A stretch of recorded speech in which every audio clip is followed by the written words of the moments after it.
On a Wednesday morning in January of 2010, a woman named Diane stood inside a glass and aluminum shelter on a residential street on the north side of Minneapolis for 11 minutes, waiting for the 21C bus. She was cold, though not as cold as she would have been outside. She read something on her phone. She checked the time twice. When the bus arrived, she stepped out, folded her coat tighter, and moved on without looking back. She had been standing in Henry Okafor's bedroom. Henry was not there that morning. He had left before 6, the same time he left every morning, because that was when the neighborhood began to wake up, and he had made a private agreement with himself about the terms of the arrangement. But the shelter was there, the glass panels were there, the thermal mass he had built into the back wall and sides was there, holding the heat from the previous day's sun the same way it held it every night. Diane had been cold in the shelter because she was standing close to the south-facing glass, which is the coldest surface in a passive solar structure in January. If she had moved to the back corner against the foam line north wall, she would have felt something she would have struggled to explain. She would have felt warmth coming from the wall itself. She never knew. 4 winters, thousands of people walked past or briefly into that shelter on that street. Not one of them understood what it actually was. This is how Henry Okafor built it. And he was 50 years old in the fall of 2008, and he had spent 14 years working as a transit maintenance technician for Metro Transit in Minneapolis, which is the job title given to the people who keep a bus system functioning between the moments when the buses are actually running. He maintained the physical infrastructure, the stops, the shelters, the signage, the lighting, the heating elements in the enclosed shelters at high-traffic downtown stations. He understood how transit shelters were designed and assembled the way a carpenter understands joinery, not from a manual, but from having taken them apart and put them back together hundreds of times in conditions ranging from easy to brutal, always under time pressure, always with specific tolerances to hit.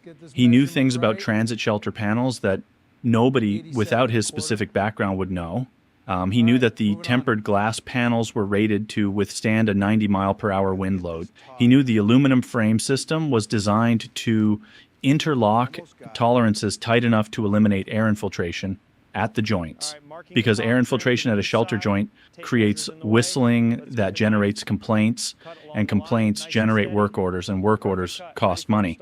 He knew the specific bolt pattern and the specific hardware because he had replaced panels in the dark in February at bus stops on Nicollet Mall when the temperature was 11 below zero and you do not have time to read instructions under those conditions. You know the system or you do not. He also knew something that had nothing directly to do with his job, but that he had been thinking about for years in the peripheral way that a certain kind of person thinks about things that aren't yet problems. He knew that the glass panels did almost nothing for thermal insulation, R value of roughly 1.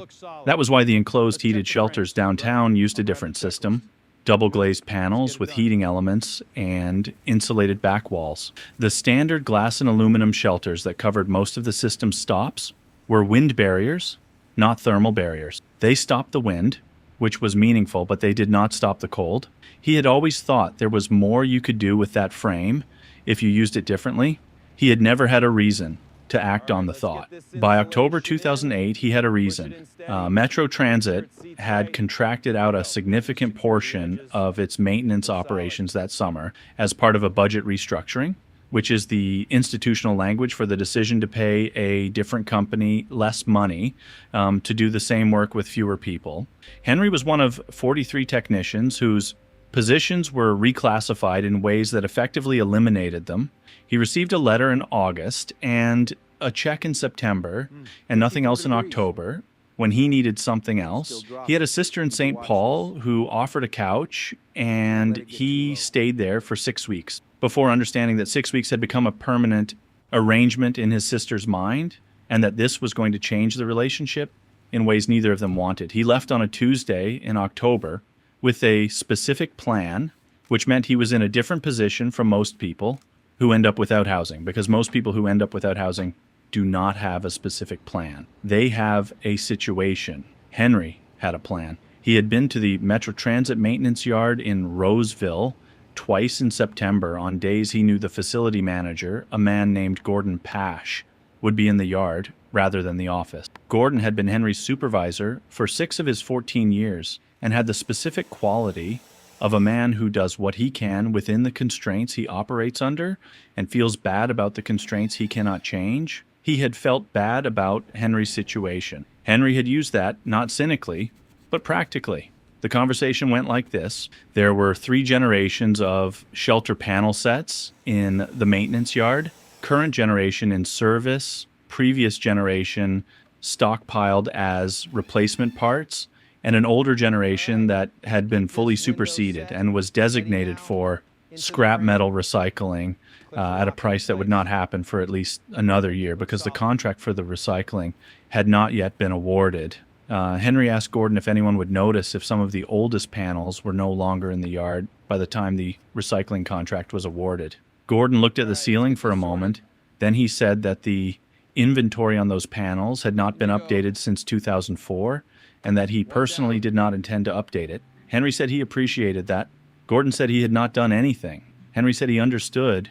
He took 3 glass panels and 2 aluminum frame sections and a hardware kit from the oldest generation stockpile on a Saturday in early October, loaded them into a borrowed truck, and drove them to a property on the north side of Minneapolis owned by a man named William Addo, who had grown up in the same town in Ghana as Henry's father, and who treated this fact as an obligation of a specific and non-negotiable kind. William had a flat concrete pad at the side of his commercial property, a small auto detailing operation that was legally accessible from the sidewalk, and had been sitting empty since a dumpster enclosure was removed 2 years earlier. He let Henry use it for reasons he described as none of anyone else's business. The people Henry told about his plan reacted in a way that was predictable once you understood what they were picturing. They were picturing a man sleeping inside a bus stop. That image is difficult to receive without a strong response, and the responses Henry received ranged from concern to something closer to alarm.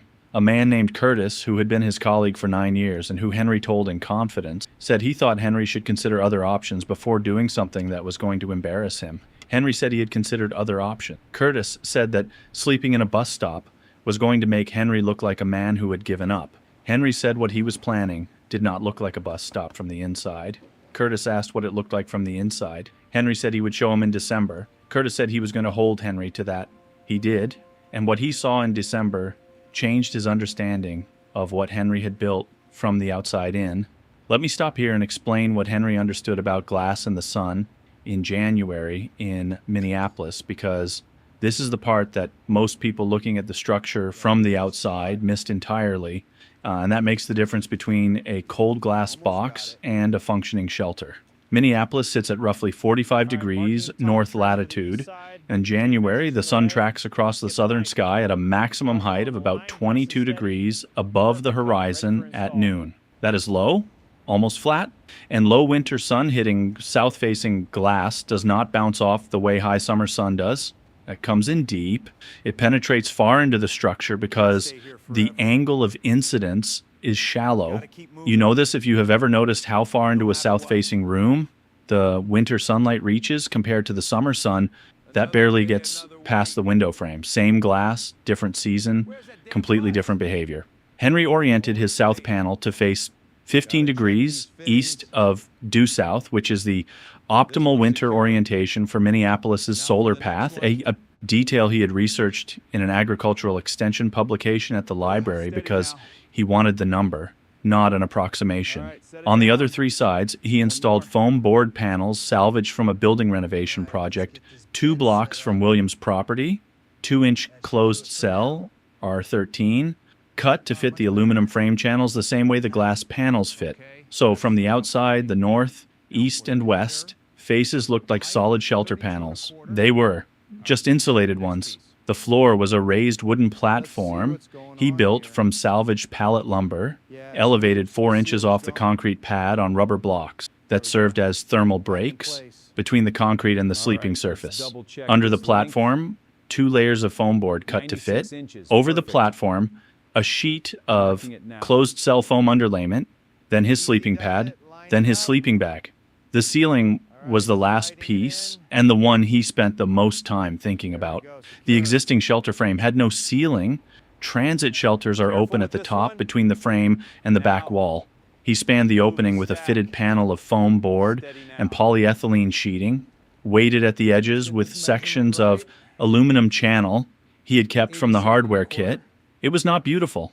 It was airtight. He moved in on November 3rd.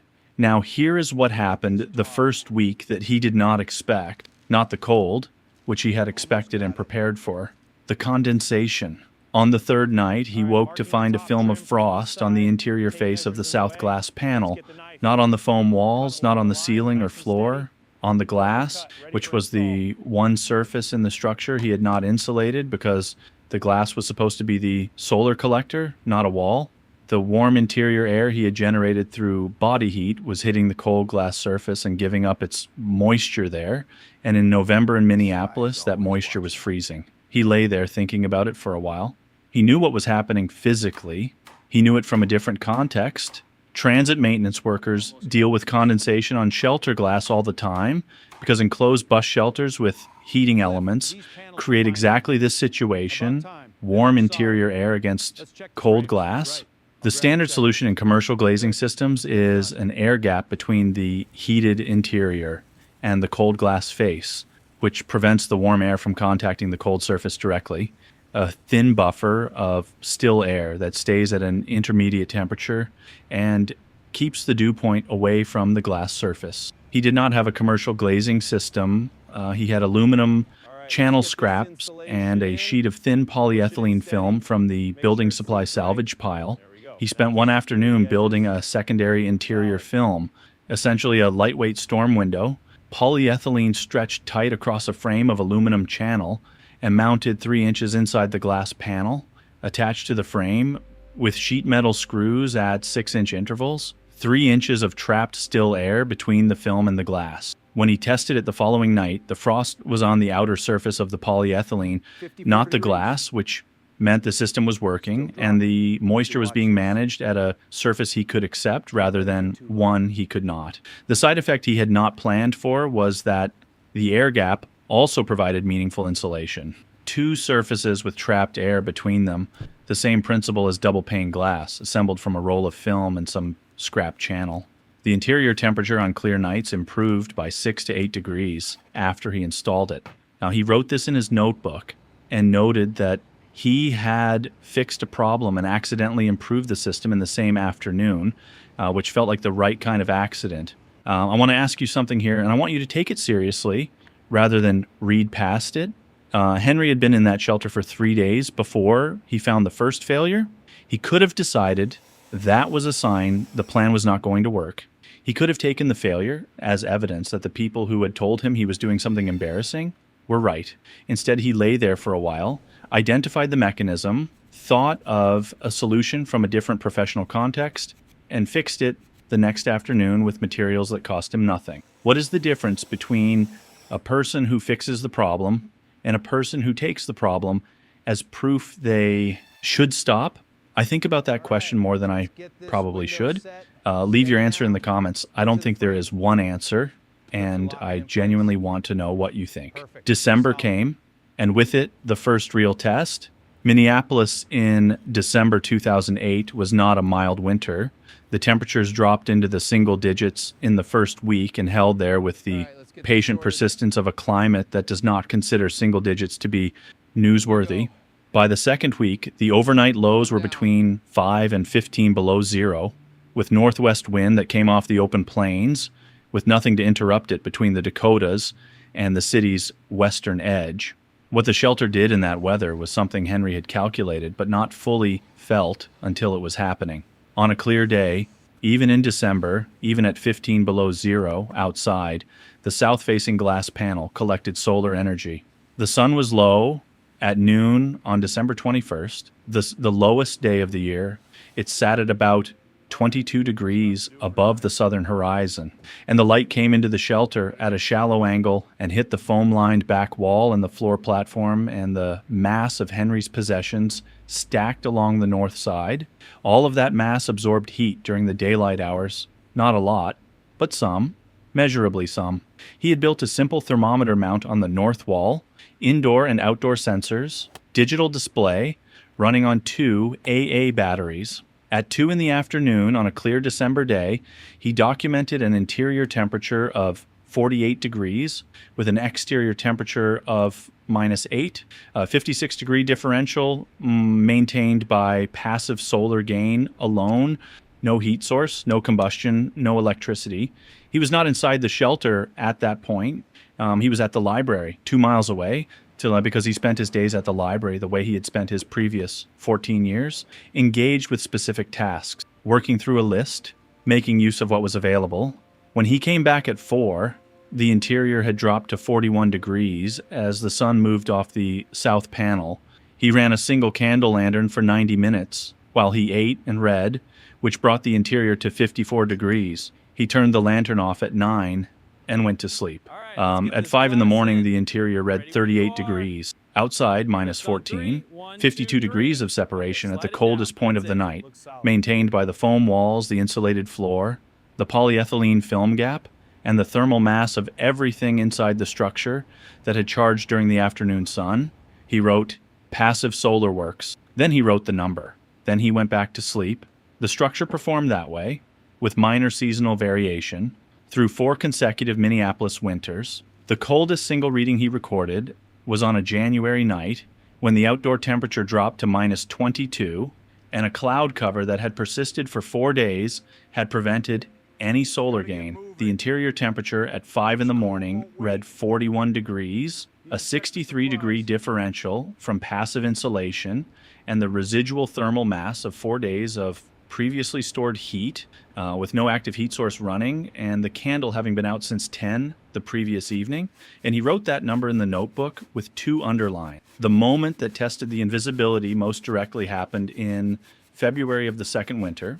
A city inspector named Marcus, who was working through a permit compliance checklist for commercial properties in the area, stopped in front of the shelter and looked at it for long enough that Henry, who was inside at the time, understood through the change in the light through the south glass that someone was standing in front of it. He did not move. He stayed on his sleeping platform, which was positioned against the north wall and not visible from any exterior angle unless you stepped to within 4 feet of the south glass and looked directly in. Marcus was standing at the sidewalk. From the sidewalk, the interior of the shelter was in shadow relative to the bright winter light outside.